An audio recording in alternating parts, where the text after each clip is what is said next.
Plants vs. Zombies 2 Alternate UniverZ just released its big brand new world, the Crimson Front, a war-themed era with tanks, foot soldiers, and a brand new Gargantuar. It looks incredible and I've been super excited to play it. So I'm going to go through the entire world from start to finish to check out all the new plants, zombies, weather mechanics, and story of the Crimson Front, then wrap up by giving my thoughts on the world as a whole and go from there. But to do that, I've got to experience these levels, so let's get started. Crimson Front unlocks after Jurassic Marsh in this mod, as if it is just the next world in the game. Dropping into the level, Crazy Dave and Penny give us the lowdown. They placed a greenhouse with a dang tree of wisdom in this war zone. You are asking for that tree to get blown up, but I guess it's our job to protect it now. Penny mentions unpredictable weather that will mess up the area and will boost the zombies. And I'm going into this completely blind, so I didn't know if that meant freezing mechanics or what. So here's me trying to beat the first stage with freaking pepper pulled. Turns out that was completely unnecessary. The cold weather spawns these ice barriers that'll initially block your projectiles, but can break and leave a little ice chunk that's basically a free iceberg lettuce. And when the weather turns hot, you get a boatload of free sun, and apparently it increases zombie horde density as well? I don't know that for sure, but that's what I've been told. First off, just look at the environment and zombies here. This looks official. Whoever does the art for the Altverz mod is incredible and makes the experience of playing this world 10 times better. The same can be said for the music, absolute bangers across the board.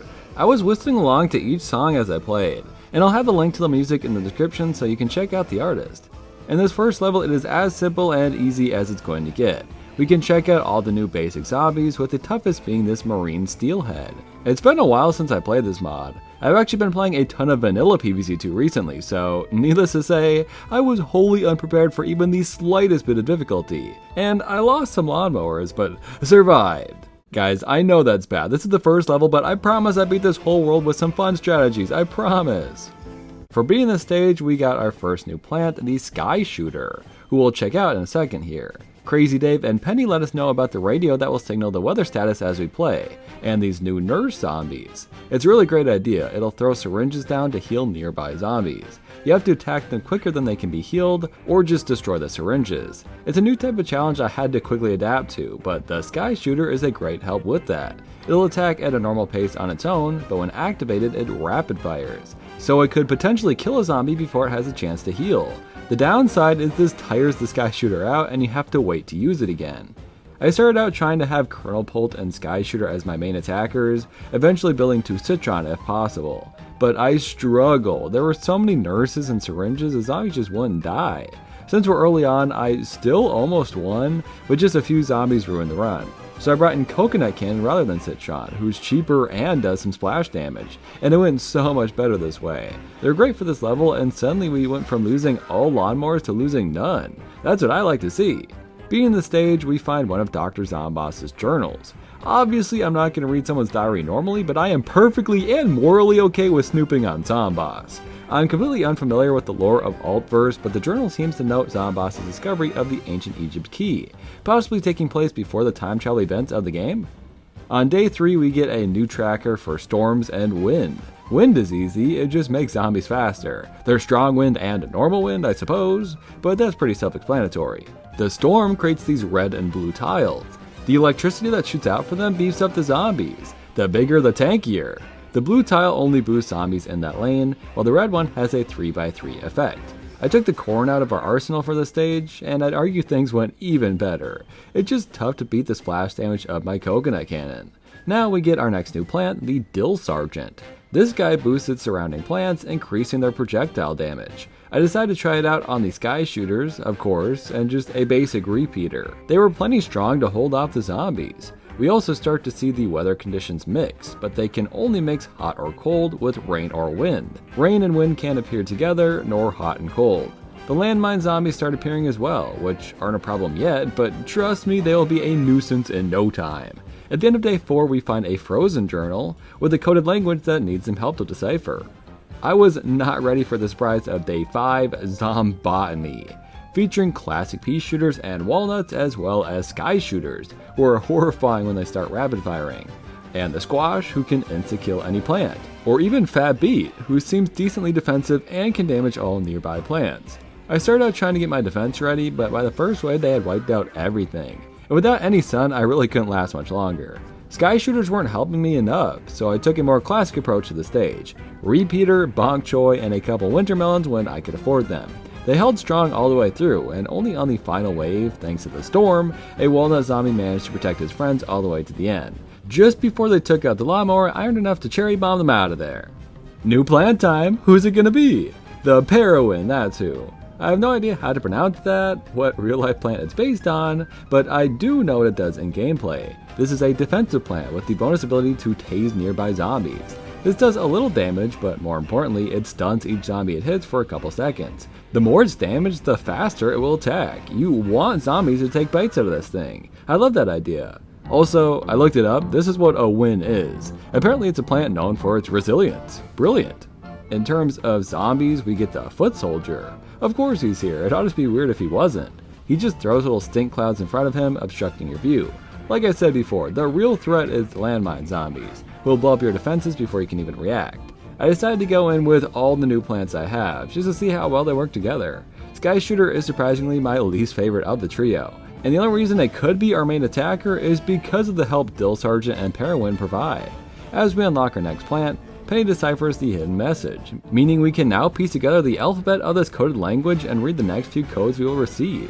Anyways, the security gourds from Penny's pursuit are now a proper plant, and basically an upgrade to the squash. They will smash down in the same spot 3 times, spread far apart to hit multiple zombies in a line, or a really big zombie 3 times, but that won't happen until later in the world. It's a very good, strong plant we will need on our team. There's also new zombies that appear during the landing ops warning, who leave a backpack behind them and walk away from the lawn. The backpacks are annoying because you can't plant anything on them, but the zombies themselves really don't do much just yet. Our next journal entry has a deciphered message thanks to the community. It reads, "Here lies sealed the turbid pall. What it consumes is doomed to fall." And if you're like me and had no idea what a turbid pall is, I'm pretty sure it's just a dense dark cloud of smoke. A very ominous message for sure. Finally, at level 8 they introduced the Z tanks. 3 imps will pilot the tank, shooting missiles towards your plants. The closer they get, the better chance they have at killing your expensive, important attackers. I brought in bananas as a way to deal some big damage to the tanks, which seems to have worked out. Literally all of my sunshrooms got eaten, but I still won. You love to see it. Now we get our most expensive attacker, Apple Mortar, right on theme for the era. And in level 9, the mold colonies have been repurposed as firing targets. You can tap on them to drop bombs on the zombies. I had a pretty clutch security guard on this one, killing a foot soldier with the first one, and as this landmine zombie strolled up to my lawnmower, the final gourd stomped down just in time. Placing apple mortars next to Dill Sergeants is a pretty nutty strategy. Your 600 sun costing plant just got stronger. The only reward for this stage is propaganda. Zomboss isn't wrong though, you are what you eat.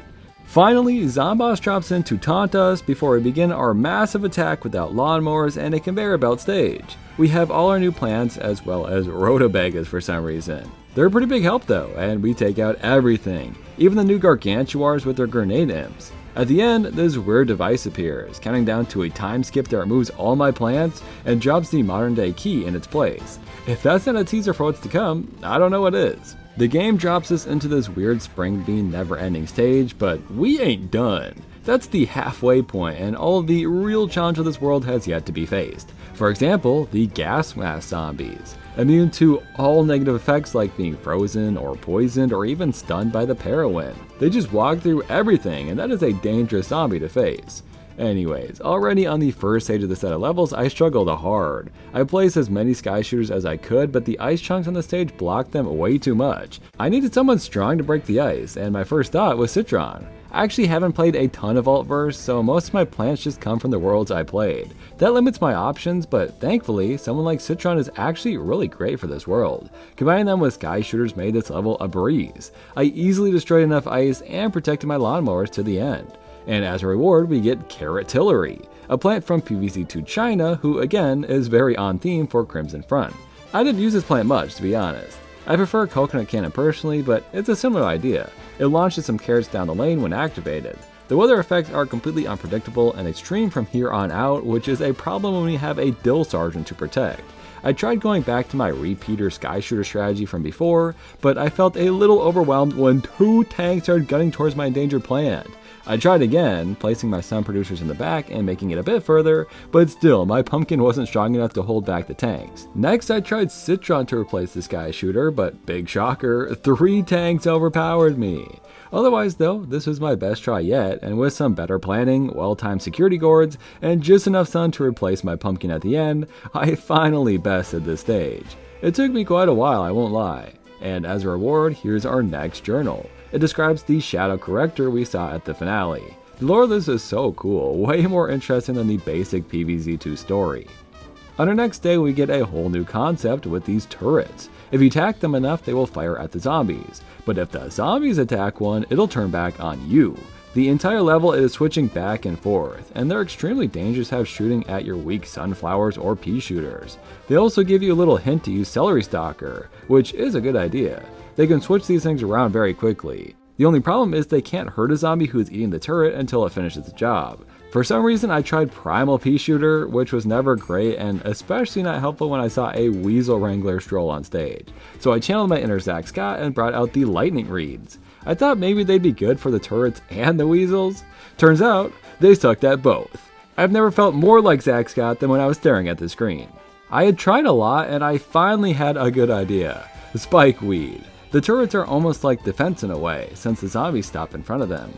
Using Celery Stalker with Spikeweeds, I can take out weasels easily and defend the turrets. And my seat slots were full, so Citron had to be my only offense, and it actually worked great. I feel like this is a sound, well thought out strategy. I earned the pomegranate. We can try out in this conveyor belt stage with a very strange assortment of plants. Bok choy, sticky bomb rice, strawburst. But hey, check out these pomegranate seeds. A really great single-use plant I will use for some tough stages. The turrets here were swapping back and forth at all times. Tanks would push it in their direction, bok choy would punch it into submission. It was a hectic but very fun stage. And also, Science Dave is here now. I've never seen him without the pot on his head. We're on the 5th level, which always means it's Zombotany time, with some new hybrids. Explodonut is just brutal, ruining everything if it gets too close. And Carrotillery has to train itself to push out some carrots towards your defenses. This level is the start of my stubborn era, and I'm warning you now, you won't like me in my stubborn era. I find a strategy that might work and I stick to it no matter what. Citrons in the back, Spikeweeds and Celery Stalkers up front. I'd have 9 sunflowers in the middle, but if a single turret got turned around, they were gone in an instant. And then I have no sun production. I used Primal Walnut for its quick recharge time, but Parawhin would have probably worked better. I made it to the final wave only to lose multiple times, always to the stupid nut hybrids. On this run I had lawnmowers in every lane but the top, which of course was the only lane I wasn't prepared to save. And like I said, I'm stubborn for no good reason. I won by losing most of my lawnmowers, with all the turrets turned against me, and some last minute plant food followed by a pomegranate to take out the final zombies. This build was not made to last, but to stumble over the finish line. And check out our reward.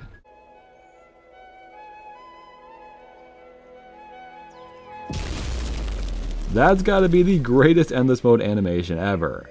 Day 6 has a limited seed bank, which is only great for me specifically because I don't own like 75% of these plants. So now's the time to use them, right? I grabbed Void Orchid and Submergement, both original Altverz creations, Nightcap and Grape Shot, and our final new Crimson Front plant, the Poppin Poppies, a reference to the PvZ Heroes card. I love when mods add stuff from Heroes. I wish they did that in the official PvZ too. I started out just randomly using everything, seeing what did what.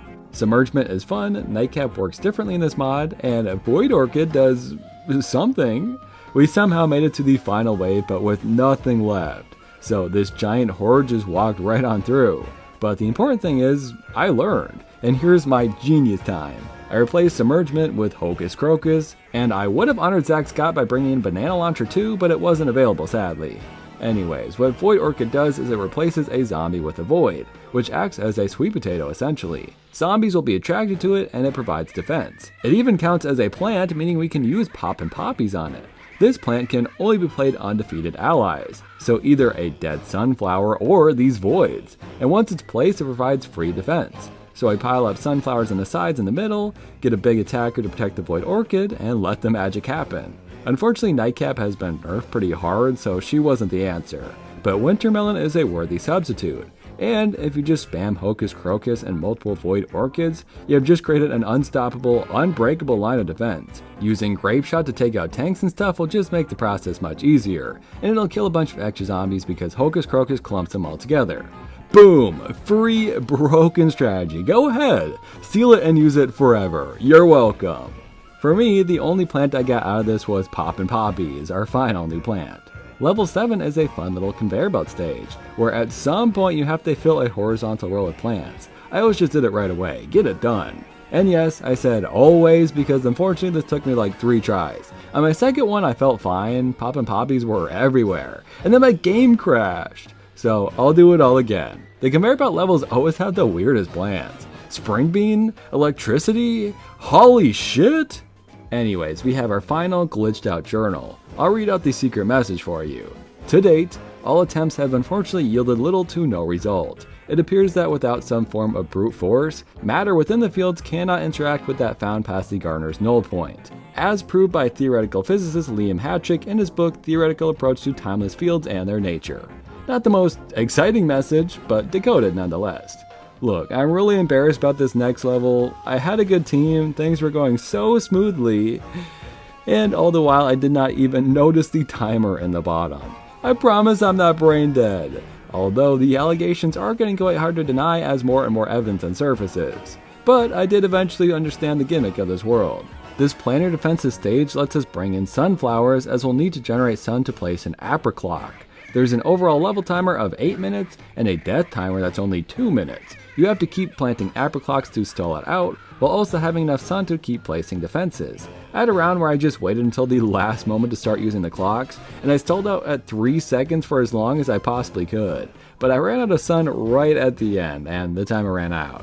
The real strategy is to just plant them consistently through the 8 minutes. Even with these weird out-of-place zombie mechs and their jack-in-the-box drones, citrons and apple mortars can hold out long enough to win.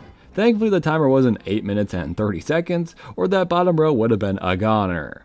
The stage I played for the longest time doesn't even get an introduction, they just give you a glimpse of the horrible stage layout I'd be staring at for the next hours of my life.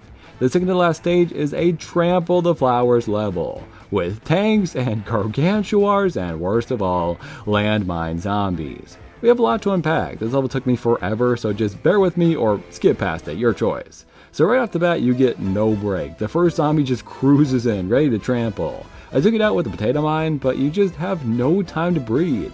In seconds, 3 zombies were ready to go, and I had 0 attacking plants. So something had to change, and I had an idea. From my Only Bad Plants challenge, people taught me the idea of using spike weeds or something similar to cover flowers, which works. Level solved, right? Sure, but you're obviously forgetting the landmine zombies, or these dust devil zombies from the Wild West, who throw TNT at your plants and can blow them up. I haven't even mentioned the best part yet. On top of defending the lawn, earning enough sun to protect yourself and staying alive, at some point in this level you have to not spend sun for 90 seconds. One time early on I actually made it to the end, but this gargantuar died before the timer ended. So in my attempts to find a consistent strategy, let's watch a quick compilation of all the ways I lost in this dumb stage. The most common was landmine zombies just barreling in and blowing up my spike weeds. A classic that I got plenty of footage of. We've got smoke clouds blocking my view, making me unable to see if the flowers are covered or not, and my personal favorite, this. Did you watch closely? Here, let's watch me die the same way. Still unsure what killed me? One more clip. Maybe you'll see it this time. So, you're still unsure why it says zombies are trampling my flowers? Well, good, you passed the test. No zombie touched the flowers in these clips. I am losing to the TNT from the Dust Devils. If one explodes on the line, even if I'm the one destroying it, the level ends. This clip also shows the TNT not triggering my death, and I don't understand it. I lost so many good runs because of this, wasting actual hours of my life. But, to be fair, I was in my stubborn era. I had this very specific and niche concept of how to beat this level, and it clearly wasn't a good one because I lost over and over. But I am not a quitter, and I got a strategy down to a science. Let me walk you through my game plan. Get 3 sunflowers out, then a potato mine and a spike weed for this landmine zombie. Place as many sunflowers as you can before these 2 zombies get close, then get a kernel pult to start buttering the bucket head. Place a sunflower for defense on the top and a walnut on the bottom, completing the row of spikeweeds and sunflowers. Place a potato mine at the back, get a kernel pult ready for the dust devil, and once it's placed, our 90 seconds of no sun starts. It is a crazy time in the level to do this, but trust the process. The first few zombies will die from the mold colony missile spots. This landmine guy will get stalled by the butter to line up with 2 more zombies who will all die right here. Then the dust devil dies, dropping plant food. I try my best to dig up the sunflowers before they die, then use plant food to butter everyone. Just about when the butter goes away, the timer ends and we can plant once again. We have a lot of sun at this point and it's time to rebuild. This part of the level is also kind of improv, just trying to get coconuts and corn in every lane, as well as protecting the flowers I've gotten uncovered. This is the part of the level I lost most often to, as lots of landmine zombies and big waves start piling in. And of course, the random BS I had to deal with. One round I made it to the last gargantuar who destroyed my spikeweed and lost me the level.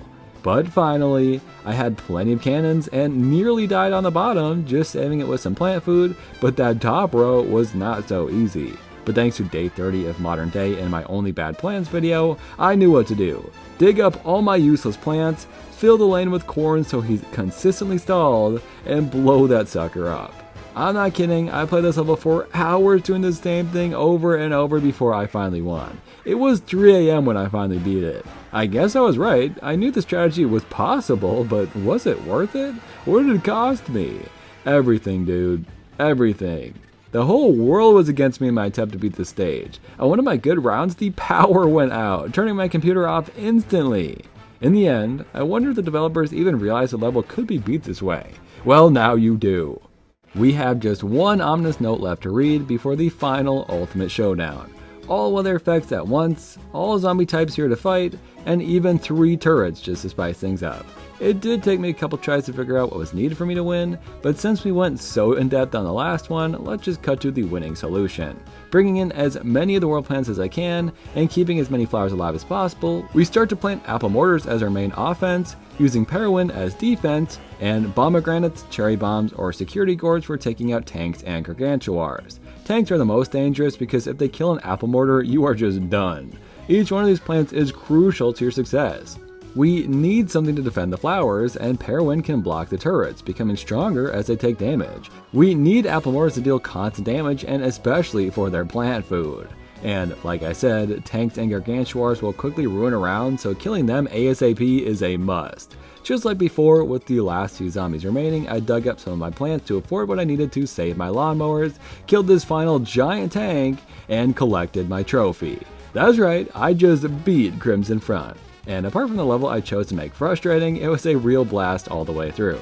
Now that we've beaten it, I would like to give my thoughts on the experience. Some PvZ mods are very clearly made by a small team, and while they're fun and have good ideas, while you're playing there are blemishes and inconsistencies in the art or music or level design that are still good but hard to ignore. But Alternate UniverZ?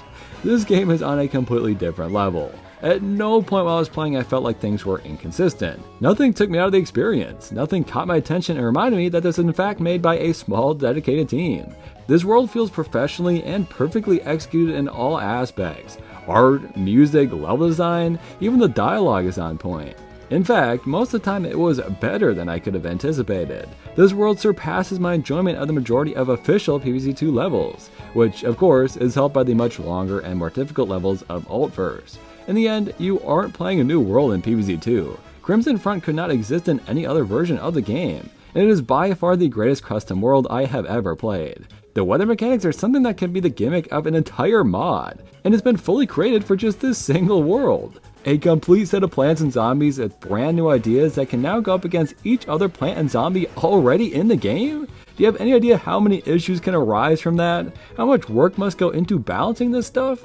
The scope and commitment to creating this set of levels is above and beyond anything I've ever seen for this game. Now, with what we know about the creation of this thing, of course it is. It's 2 years in the making for 20 levels of perfection. It took the team 2 freaking years. That sort of dedication and commitment could easily kill the momentum of a mod, and you have to respect them for it. I joined the Altverz Discord to ask a bit about the mod, and I talked to Poss, the lead developer, and Whisper Jazz, who did all the music. They were super kind and answered a lot of questions I had.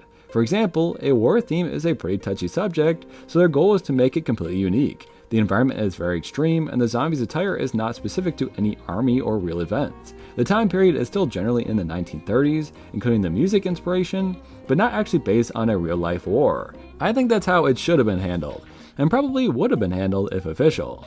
They also had the goal of including elements from the series' history. With the plants, we have the Tree of Wisdom from the first game, Kiratillery from PvZ2 China, Pomegranate and Apple Mortar from the base game, and Security Guards from Penny's Pursuit, even adding original plants to the stacked roster. And let's not forget Pop and Poppies from PvZ Heroes, who feel a little out of place, but are referencing poppies as a common symbol of war. Very smart. And thanks to the zombies, we even have Garden Warfare reference, thanks to the Foot Soldier. They packed so much into this, and still, it all feels cohesive.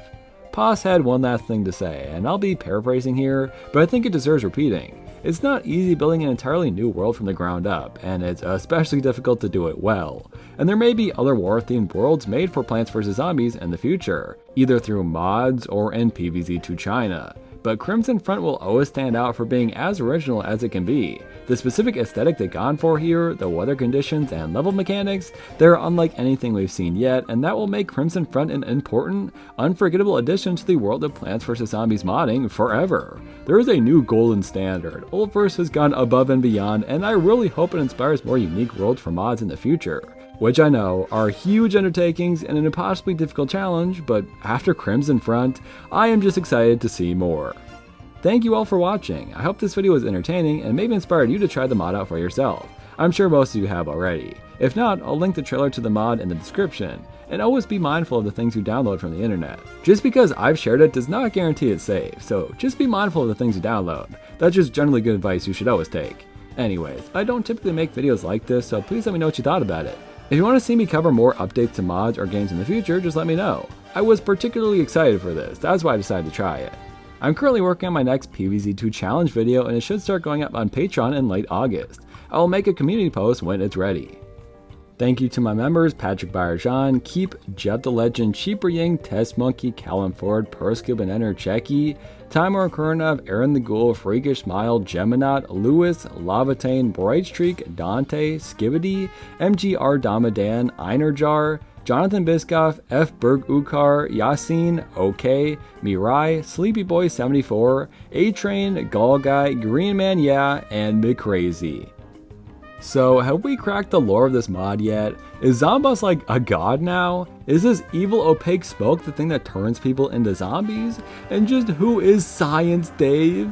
I need to know, man. You gotta let me know.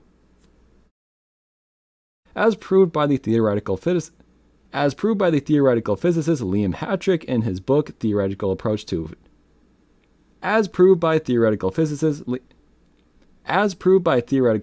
Liam Hattrick in his book Theoretical Approach to Timeless Fields and Their Nature.